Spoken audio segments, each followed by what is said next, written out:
तो जिन ने मेरे को बताया कि तुम्हारे घर पे 3 जिन्नात को छोड़ा गया है ब्लैक मैजिक करके। वो जिन्नात जो है वो शैतान जिन्नात है कि जब वो वहां पे खड़ा था डर रहा था तो उसको अपने कानों में राम राम की आवाजें सुनाई दे रही थी, राम राम की। तो इस लड़की के साथ स्लीप पैरालिसिस होने लगा, चीजें घर में रखी चीजें अपने आप से हिल जाती, रात में सोती तो अंधेरे कोने में उसको ऐसा लगता है जैसे कोई खड़ा हुआ है, कोई साया। ये बिहार से मेरे एक व्यूवर ने मेरे को स्टोरी भेजी थी, करीब मेरे ख्याल से 2-3 साल पहले की बात है। मतलब स्टोरी तो उन्होंने 2-3 साल पहले भेजी थी, लेकिन स्टोरी एक्चुअली इंसिडेंट ये कई साल पहले का है, 15-20 साल पहले का। तो हुआ क्या था कि बिहार में एक गांव था। तो पहले के ज़माने में तो क्या है, इतना डेवलपमेंट नहीं हुआ था और गांव के जस्ट बगल में ही शमशान घाट वगैरह हुआ करते थे। तो गांव के बच्चे थे तो वो शमशान घाट के पास में ही खेल रहे थे। तो उस गांव में ना एक पंडित जी हुआ करते थे, मिश्रा जी हुआ करते थे, बहुत अच्छे पंडित थे वैसे तो वो। जिन्होंने स्टोरी भेजी है वो उन्हीं के कोई रिश्तेदार हैं, जिन्होंने मिश्रा जी के कोई रिश्तेदार हैं जिन्होंने स्टोरी भेजी है मेरे को। तो वो बहुत अच्छे पंडित थे, लेकिन उनके अंदर बताते हैं कि उनके अंदर थोड़ा सा अहम इस बात का था कि भाई मैं इतना बड़ा पंडित हूँ, सब जो है ना मेरे मानते हैं, ये इस टाइप का थोड़ा सा उनके अंदर अहम था। तो एक बार ऐसे खेलते हुए शमशान घाट में कोई बच्चा मेरे ख्याल से शमशान घाट में चला गया, उसकी बॉल चली गई होगी, तो वो पसेस हो गया नॉर्मली जैसा होता है। तो आया वो घर में अजीब अजीब हरकतें कर रहा, चीख रहा, चिल्ला रहा। तो गांव में तो इस तरह की चीजें सब मानते हैं, तो सब समझ गए उसको देखते कि भाई ये तो इसके ऊपर तो कुछ आ रखा है, इसके ऊपर तो लगता है कोई और ही चीज आ गई है। और तब तक जो है शाम भी हो चुकी थी, अंधेरा भी होने लगा था। अब वो जो पंडित जी थे ना, वो पंडित जी थे ऑब्वियसली, तो पूजा पाठ भी करते थे, लेकिन उनका एक उनके पर्टिकुलर उनमें एक खास बात ये थी कि जो उनका घर था उसके जस्ट घर के बाहर एक पंचमुखी हनुमान जी की फोटो लगी हुई थी। ठीक है। और पंचमुखी हनुमान जी के बारे में एक चीज ये बताई जाती है कि अगर आपके घर में पंचमुखी हनुमान जी की फोटो के सामने अगर आप डेली पूजा पाठ कर रहे हो, रामायण वगैरह का पाठ कर रहे हो, राम जी का नाम ले रहे हो, तो वो जो मतलब जो मूर्ति होती है उसके अंदर जान आ जाती है ऑटोमेटिकली। अच्छा। सिर्फ इन सब चीजों के पूजा पाठ करने से ही। तो वो खूब पूजा पाठ किया करते थे। ठीक है। तो जब वो लड़का पजेस हुआ तो उसके घर वाले मतलब परेशान हो गए, आसपास के लोगों को देखा। अब गांव में तो कास्ट सिस्टम चलता ही है, तो कास्ट के हिसाब से मोहल्ले थे, तो वो किसी दूसरे मोहल्ले का था वो बच्चा। तो उस मोहल्ले के लोग फिर देखा कि भाई इसको तो ऊपर कुछ ऊपरी चीज आ गई है। तो वो फिर उनको उन पंडित जी के पास लेकर गए। ठीक है। तो पंडित जी के पास लेकर गए तो पंडित जी ने उसके ऊपर करा थोड़ा बहुत अपना जो भी झाड़ फूंक होता है। तो अब हुआ ये कि जिस टाइम पे ये सब हो रहा था ना, तो पंडित जी के घर के सामने ये सब कुछ हो रहा था। ठीक है। पंडित जी यहाँ खड़े थे, सामने वो बच्चा खड़ा था, और बच्चा इस तरीके से खड़ा हुआ था कि पीछे वो हनुमान जी, वो जो पंचमुखी हनुमान जी की फोटो थी वो लगी हुई थी। तो अब हुआ क्या, जब वो ये सब कर रहे थे ना, उसके साथ में मंत्र पढ़ रहे थे बच्चा, तो वो कोने में जाके वो ऐसे डरा सहमा मतलब एक्ट करने लगा। अच्छा। जैसे कि उसको बहुत डर लग रहा हो पंडित जी से। जो तो बच्चा पोजेस था वो कर रहा हाँ, था। वो बच्चा जो पसेस था, तो आसपास के लोग थे सब, पंडित जी भी बहुत खुश हुए, अरे वाह मेरे से डर रहा है ये, मतलब मेरे अंदर इतनी ताकत आ गई कि मेरे से डर रहा है। तो पंडित जी और अपना मंत्र पढ़ने लगे। फिर हुआ क्या कि पंडित जी ने नोटिस किया कि वो बच्चा डर तो रहा था, लेकिन वो डरते हुए उनकी तरफ नहीं देख रहा। अच्छा। वो उनके पीछे की तरफ देख रहा। तो पंडित ने बोला, अरे मूर्ख, वधर का देख रहा है, मेरी तरफ देख, कौन है तू, मतलब जो भी करते हैं, कहाँ से आया, क्यों परेशान कर रहा है। तब उस बच्चे ने बोला कि अरे बेवकूफ, मैं तेरे से नहीं डर रहा हूँ, तेरे पीछे जो खड़ा हुआ है मैं उससे डर रहा हूँ। अच्छा। तो पंडित जी ने सोचा, अरे मेरे पीछे कौन आ गया ऐसा जिसके डर रहा है। तो पंडित ने पलट के देखा, तो पलट के वो पीछे पंचमुखी हनुमान जी की तस्वीर। तब पंडित जी को समझ आया कि अच्छा, तो ये मेरे से नहीं डर रहा है, ये पंचमुखी हनुमान जी की जो मूर्ति है। और पंचमुखी हनुमान जी के बारे में तो ये भी कहा जाता है कि सिर्फ उनके दर्शन मात्र से ही जो है ना इंसान की मुक्ति हो जाती है, किसी भी प्रेत आत्मा की, उसको कुछ करना ही नहीं पड़ता, मतलब बताया जाता है, I am not really sure. तो क्या रहा भाई फिर उस बच्चे का?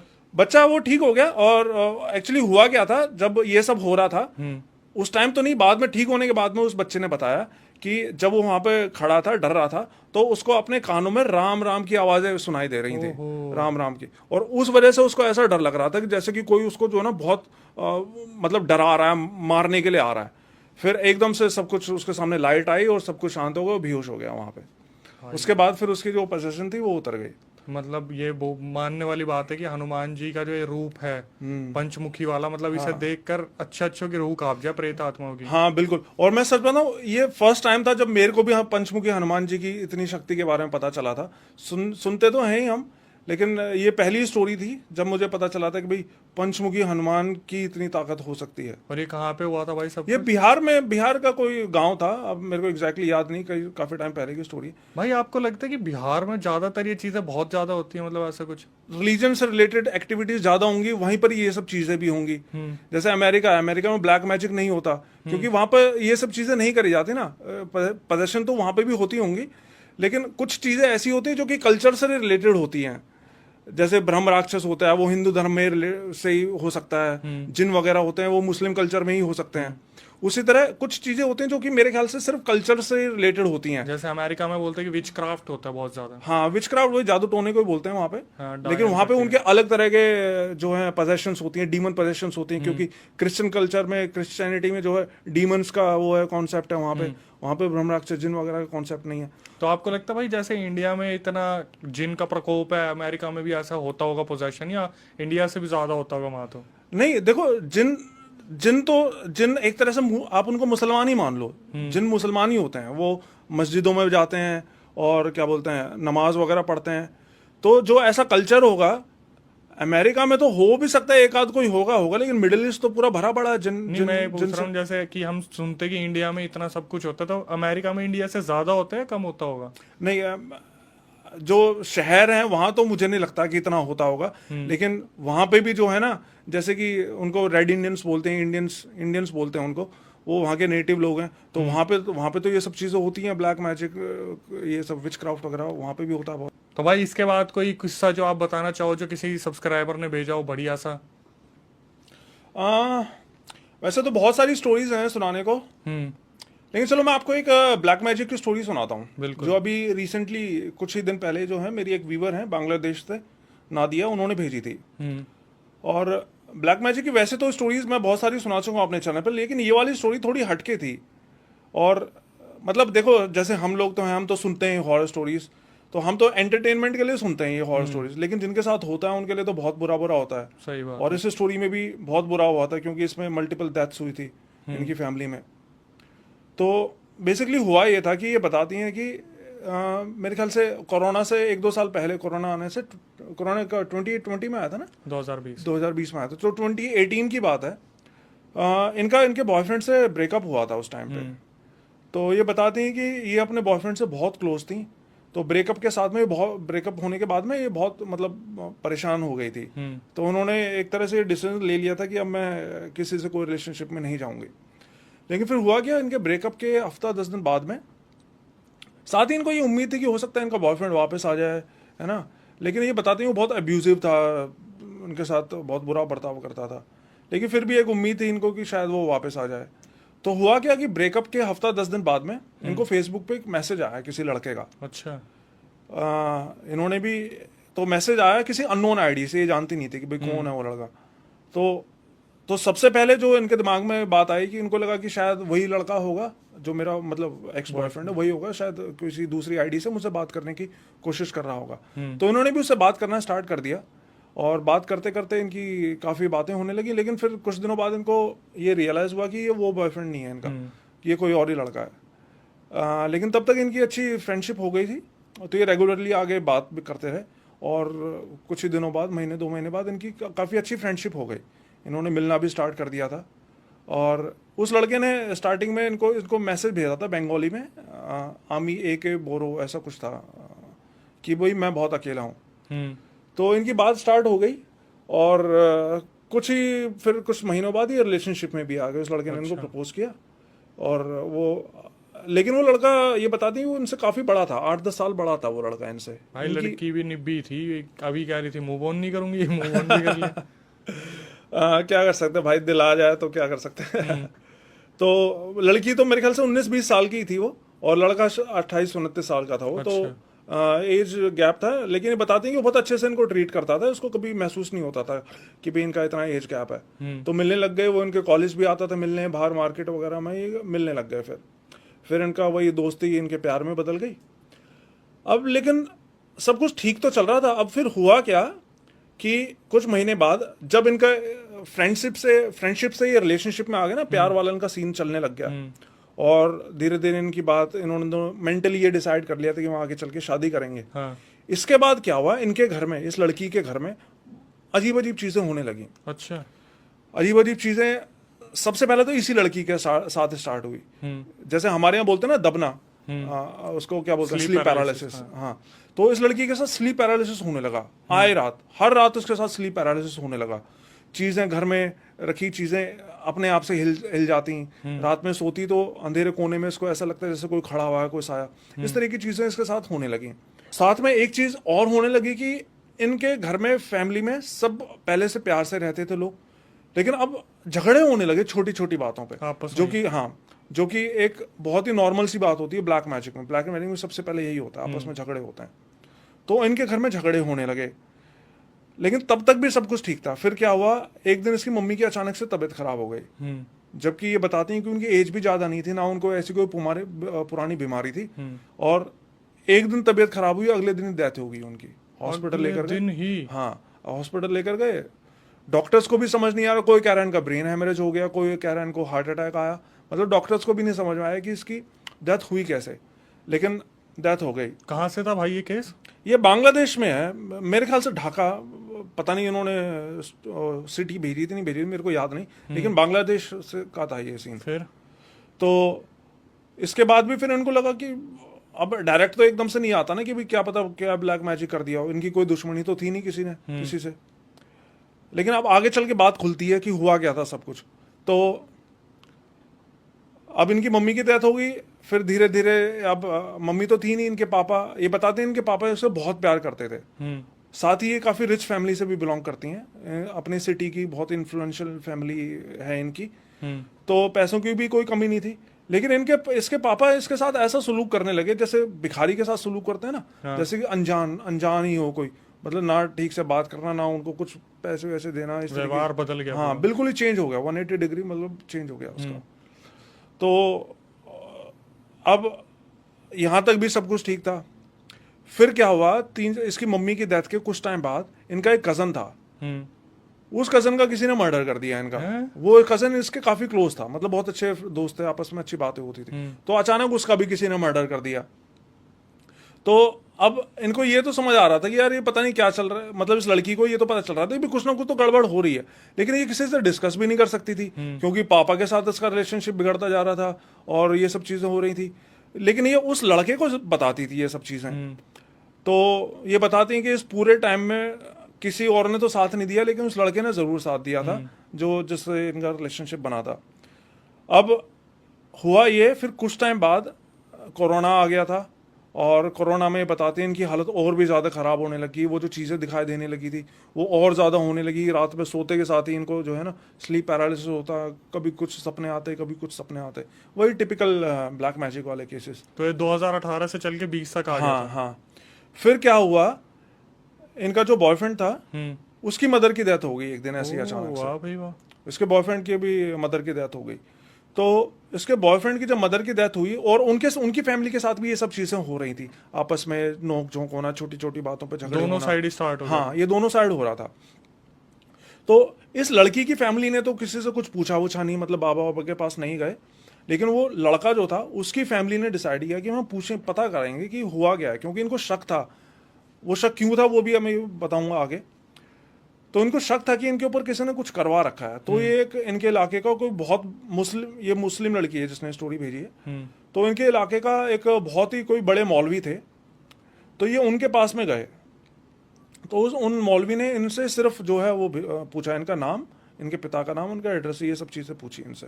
भाई लड़की वाले पूछने गए? ना लड़के वाले पूछने गए थे। किससे? लड़का गया, और लड़के की फैमिली से 1-2 लोग गए होंगे एक मौलवी के पास में। जैसे मस्जिद में हमारे यहाँ पंडित जी होते हैं ना, बाबा होते हैं, तांत्रिक वगैरह, इनके यहाँ मौलवी वगैरह होते हैं। तो उनके यहाँ पे पूछने गए, तो मौलवी ने इनसे पूछा कि आप अपना नाम बताओ और क्या बोलते हैं एड्रेस वगैरह बताओ। तो इसने बता दिया। फिर अगले दिन उन्होंने बोला कि ठीक है, मैं आज पता करता हूँ क्या परेशानी तुम्हारे साथ, तुम कल आना। फिर अगले दिन जब ये गए उनके पास में, तो उन मौलवी ने बताया कि मैंने तुम्हारे घर पे पता करने के लिए अपने जिन को भेजा था, इनके पास कोई जिन था, तो जिन ने मेरे को बताया कि तुम्हारे घर पे 3 जिन्नात को छोड़ा गया है ब्लैक मैजिक करके, और वो जिन्नात जो है वो शैतान जिन्नात हैं। लड़के वालों के? हाँ, लड़के वालों के घर के ऊपर छोड़ा है किसी ने। लड़के वाले गए थे ना मौलवी के पास में, हाँ, तो लड़के वालों को बता रहे हैं मौलवी कि तुम्हारे घर के ऊपर किसी ने जिन्नात को छोड़ा गया है। 3 शैतानी जिन्नात। हाँ, 3 शैतान जिन्नात को छोड़ा है, और उनको छोड़ा सिर्फ इसलिए गया है कि वो तुमको बहुत ही तड़पा के जो है तुम्हारी जिंदगी बिल्कुल खराब कर दें और आखिर में तुमको मार दें। इस चीज के लिए तुमको उसको छोड़ा गया है। तो साथ ही साथ उस लड़के ने ना उस लड़की के बारे में भी उनसे मतलब लड़की का भी नाम और उसके पिता का नाम उनको बताया था, लेकिन ये नहीं बताया कि इनका आपस में रिलेशनशिप है।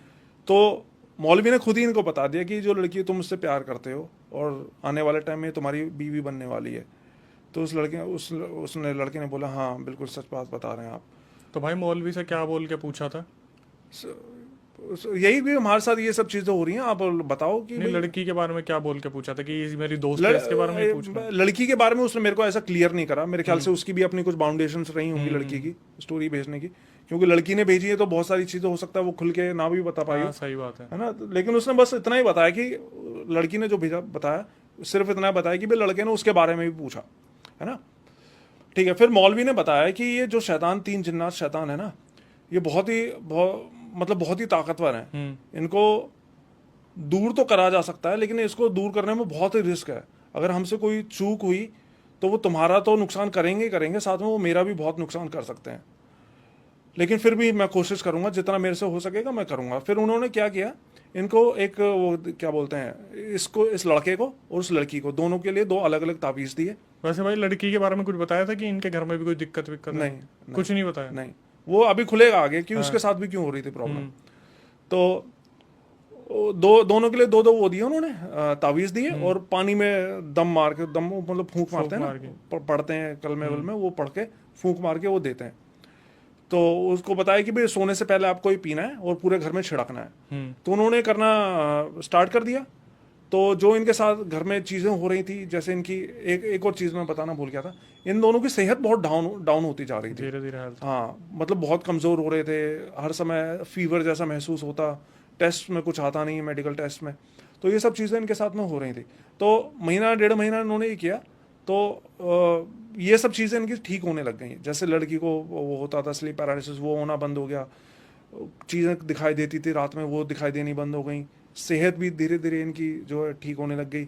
इस लड़की के इसके फादर से जो रिलेशनशिप खराब हो रहा था वो भी ठीक होने लग गया। तो ये सब चीज़ें इनकी लाइन पे आने लग गई, मतलब कि लाइफ इनकी लाइन पे आने लग गई। लेकिन उन जो है क्या बोलते हैं, मौलाना जी ने इनसे बोला था, मौलाना ने, कि भाई आपको ये सब करने के 45 डेज बाद दोबारा आना है मेरे पास में। तो ये 45 डेज बाद लड़का जो है दोबारा गया उनके पास में। तो उन्होंने बताया कि भाई आपने जो जो पानी वगैरह दिया था और वो सब हमने कर रहे हैं और उससे हमें फ़ायदा लग रहा है। तो मौलाना ने बताया कि ठीक है, तुम्हें फ़ायदा तो लग रहा है, लेकिन ये तुम्हारा परमानेंट इलाज नहीं है। वो जिन बहुत ताकतवर हैं, उनको कुछ टाइम के लिए रोक तो दिया हमने, लेकिन वो ज़्यादा टाइम तक रुकेंगे नहीं। ये तावीज़ कुछ टाइम बाद इसकी जो है ताकत ख़त्म हो जाएगी, वो फिर से तुम्हें जो है परेशान करने लग जाएंगे। तो इससे बचने का सिर्फ एक तरीका है। उन्होंने बताया कि तरीका ये है कि आपको थर्सडे की रात को किसी कब्रिस्तान में जाके किसी ऐसी लाश के कफन को काटना है जिसको दफनाए हुए 24 घंटे से ज्यादा ना हुए हों। अच्छा, रिसेंट के? हाँ, मतलब थर्सडे की रात को ही, थर्सडे की रात को जाके आपको कोई ऐसी लाश ढूंढनी है जिसको दफनाए हुए 24 घंटे से ज्यादा ना हुए हों। बहुत बड़ा डेयर टास्क दे तो दिया। कहने का मतलब कि वो वेडनेसडे या थर्सडे को दफनाई गई हो लाश, उससे पहले की दफनाई गई होगी तो वो असर नहीं करेगी उस पर वो चीज़। तो और उसकी लाश से कबर खोद के तुम्हें थोड़ा सा कफन का टुकड़ा लेकर आना है, और उस कफन के टुकड़े को तुम मस्जिद में लेकर आओगे, और मस्जिद में हम एक बलि देंगे, मतलब कुर्बानी बोलते हैं इनके यहाँ, तो एक कुर्बानी देंगे जानवर की, और उस जानवर के खून में भिगो के हम जो है उस आगे का काम मैं करूँगा, तुम्हें बस वो खून में भिगो के मेरे को देना। तो उन्होंने बोला ठीक है। अब और कोई चारा तो था नहीं इनके पास में, तो इनको 2-3 हफ्ते तो वो ढूंढने, ऐसी लाश ही ढूंढने में लग गए। फिर 2-3 हफ्ते बाद इनको पता चल गया एक कब्रिस्तान के बारे में जहाँ पे कि एक ऐसी लाश को दबाया गया था। तो ये लड़का, इस लड़के को अकेले ही जाना था वहां पे। तो ये बताते हैं कि जब वो जा रहा था ना उस कब्रिस्तान में, उस लाश को, कब्र को खोदने के लिए, तो उसको पीछे से आवाजें आ रही थी। इसको महसूस हो रहा था कि आसपास कोई है, और आसपास कोई और नहीं, वो 3 शैतान जिन्नात ही थे जो इसे रोक रहे हाँ, वो जिन ही थे उसके पीछे। तो वो उसको रोकने की कोशिश कर रहे थे। कभी इसकी माँ की आवाज़ में बात करते, और इसकी माँ की भी लड़के की डेथ हो चुकी थी, तो इसकी माँ की आवाज़ में करते, कभी इसकी गर्लफ्रेंड की आवाज़ में, मतलब इसको बुलाते कि रुक जाओ, आओ, पलट के देखो, ये सब चीज़ें। लेकिन वो रुका नहीं, वो उस कब्र के पास गया और उसको खोदने लग गया उसको। फिर कुछ देर बाद, मतलब खोदा वोदा उसने, तो वो कफन उसका हल्का सा बाहर आ गया। फिर अब ये बताता है कि जब वो टुकड़ा काटने लगा ना उसका, तो बहुत ही तेज तूफान आने लग गया चारों तरफ। मतलब मूसलाधार बारिश जिसे बोलते हैं ना, उस टाइप से आने लग गया चारों तरफ। लेकिन फिर इसके वो जो थे, क्या मौलाना था, उन्होंने बोला था इसको कि मेरे जिन भी तुम्हारी जो है मतलब रक्षा करेंगे इस चीज़ में, और ऐसा कुछ हो तो तुम वो पढ़ने लग जाना है। इनका वो क्या बोलते हैं, एक आयत होती है, कुरान की आयत होती है, याद नहीं आ रहा मेरे को क्या आयत होती है, मतलब वो इसी इन सब चीज़ों के लिए होती है। तो वो उसने वो पढ़ना स्टार्ट करा, तो वो सब चीज़ें फिर धीरे धीरे शांत हो गई, तूफान शांत हुआ। फिर उसने वो टुकड़ा काटा, और रात के 3 बजे उसको वो टुकड़ा काटना था। अच्छा, हाँ, ये चीज़ मैं बताना भूल गया। तो रात के 3 बजे उसको वो टुकड़ा काटना था, और सुबह इनकी नमाज होती है ना मुसलमानों में, 5 बजे होती है शायद। तो 5 बजे की नमाज से पहले इनको वो सारा कुछ काम खत्म करना था। अच्छा, जो भी उन जिन्नात को पकड़ने का जो काम था। तो इसने जल्दी से टुकड़ा काटा और फिर मस्जिद में आया। तो मस्जिद के बाहर वो मौलाना पहले से ही वेट कर रहे थे इसका, अपना उस जानवर को पकड़ के। फिर उन्होंने उसको कुर्बानी दी, और उसका जो खून था उसमें उसको भिगो के अंदर आए मस्जिद में। फिर मस्जिद में आके इन्होंने अपना कुछ करा होगा, जो भी कुछ इनको करना था। फिर उन्होंने उसको ना एक शीशी में डाला, उसको, उस टुकड़े को, खून में भीगे हुए टुकड़े को, कफन के टुकड़े को, और अपने जिन को दे दिया कि इसको कहीं दूर जंगल में जाके इसको जमीन के नीचे दबा दे। मतलब वो जो 3 जिन थे वो उसके टुकड़े के साथ में ही उन्होंने बंद कर दिया, उस शीशे में बांध दिया था, उनको बांध दिया। और वो जाके अपने जिन को दे दिया कि इनको जाके दफना के आओ। फिर उनके जिन ने जाके उसको दफना दिया जंगल में जाके, और ज़मीन के नीचे, जिससे कि कोई उसको खोद ना सके, किसी के हाथ में ना पड़े वो, नहीं तो फिर से क्या छूट जाते। फिर वो बाहर आए, इसको करके, ये सब करके जब वो बाहर आए, तो मस्जिद के बाहर जहाँ पे इन्होंने वो काटा था, उसको कुर्बानी दी थी, देखा वहाँ पे कोई भी खून नहीं था, कुछ भी नहीं था, सब कुछ सपाट, मतलब एक खून का वो बूंद तक नहीं थी वहाँ पे, सब कुछ साफ हो चुका था। तो तब जाके इनको तसल्ली हुई, तब जाके मौलाना ने इनको बोला कि अब सब कुछ ठीक हो चुका है, और वो जो 3 शैतान जिन्नात थे उनको हमने काबू कर लिया है। लेकिन अब असली बात आती है कि सब हुआ क्यों था। सही बात है, मैं अभी इसी चीज का वेट